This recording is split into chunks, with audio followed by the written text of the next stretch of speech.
Thank you very much, Dr. Hughes and Dr. Schulman, for the opportunity to present. I'm closing out this very esteemed panel with probably the most elegant talk on feeding tubes, tips and tricks. These are my disclosures, none of which are relevant to the topic today. My plan is to go through some tips and some tricks. First tip is to know the feeding tube, and this means be precise with the language, terminology, and all the details of the tube so you can troubleshoot and decide what is the best for the patient, given everything that's available and on the market. The first most simple thing is to understand the anatomy and be precise with language. Where does it go in, and where does the feeding end exit?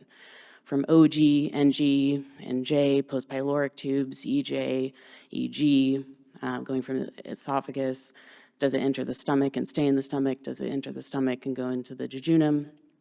Or jejunostomy tube going directly into the jejunum? Does it go from the jejunum and into the stomach? You have a possible problem. And then is there altered anatomy?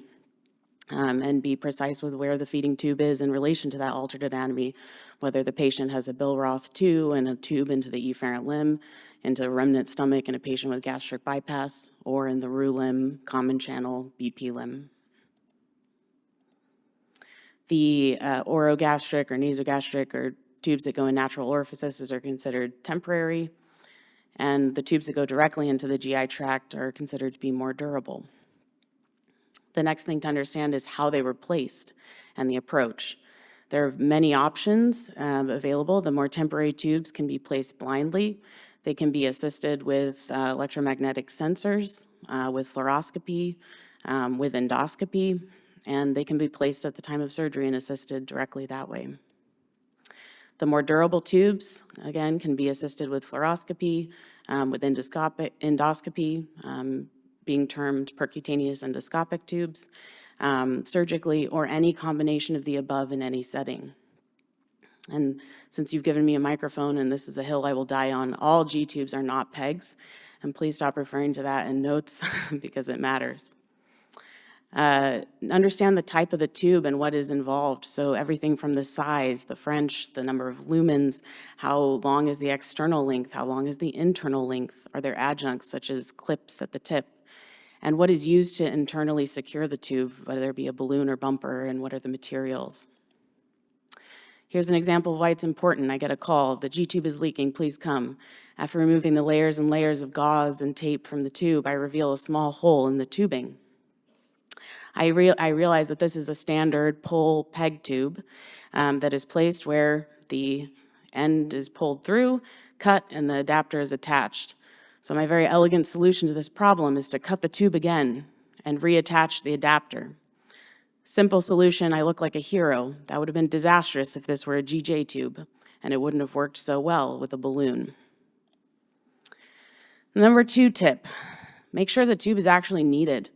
Getting a page on post-op day 6 after a difficult percutaneous endoscopic jejunostomy tube. Can you please assess for tube removal? The patient is tolerating the diet, and the rehab facility will not take them with this tube. That's frustrating. This is a quality improvement study that was performed in New York that demonstrated about 17% of their G-tubes were placed unnecessarily, and that the patient either died or was tolerating oral intake at the time of discharge from the hospital. These tubes are important and they help. There's clear benefits and there are clear indications in specific patient populations, but there are contraindications to the various tubes, and it's very important to think about things like, what if they have a very low life expectancy or advanced dementia? Be systematic. Having trained at Penn State, I follow the Pauli way, and I have a standard approach to every type of feeding tube, starting with what type of feeding tube would be best for the patient, and I go through all the questions systematically. And then have a thorough consent. This is not just a, hey, can you throw in a tube in a patient?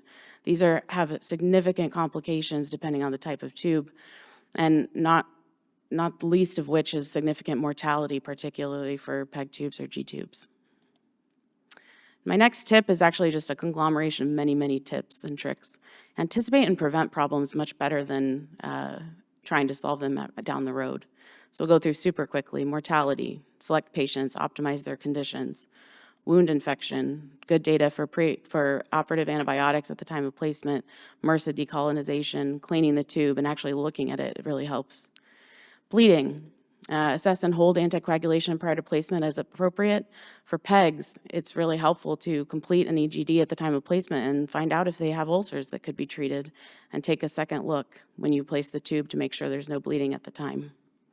Tube dislodgement, create mesentery, wrap the patient in a binder, use a low-profile tube in very at-risk patients, treat their pain, and then maybe not a prevention method, but maybe make it easier to rescue if you place T-fasteners, stam, or Wetzel your tube. Buried bumper syndrome, minimize tension. This is another tube I'll die on. Gauze does not belong between the skin and the bumper, and consider adjusting the type of internal bolster. Colonic or other injury at the time of tube, particularly with blind approaches like the percutaneous endoscopic approaches, using that safe track method is important. An example from a very skilled colleague of mine, where she tried 3 times with multiple adjustments and still got air before she could see the needle in the stomach, and a CT scan demonstrated a very tight transverse colon right across. Had she gone ahead and placed it, she would have had a colonic injury. CO2 instead of air can prevent the pneumoperitoneum. This is an example of a patient who had air with a PEG tube placement. The patient was fine. It's appropriately placed PEG tube, but it's scary and can cause some distress for the ICU team. Caution with ileus and gastroparesis. The GI tract needs to work to be able to instill a lot of tube feeds into a stomach. And if you ignore it and you keep instilling, the pop-off valve is where you just placed your tube. And so this patient needed an urgent surgical clean out of the abdomen. And then label the tubes. You don't want tube feeds going in the wrong place and in the wrong way, depending on the anatomy. For leakage, minimize tension, and absolutely do not upsize the tube for leakage. You'll just create a very large hole.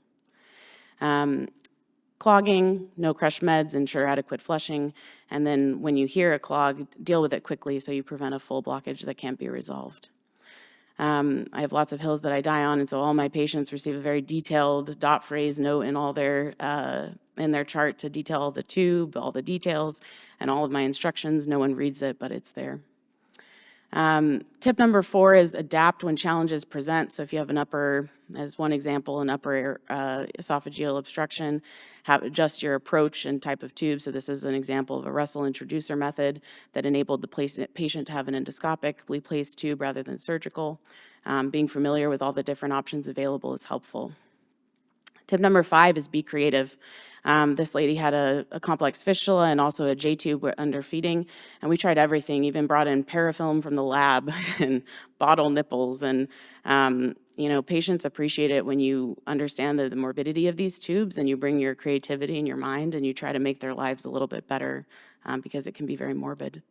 And tip number 6 is learn from others. This esteemed panel and many others have given fantastic talks over the years at stages and other meetings, and there's a plethora of data available, and I encourage everyone to access those resources. Thank you.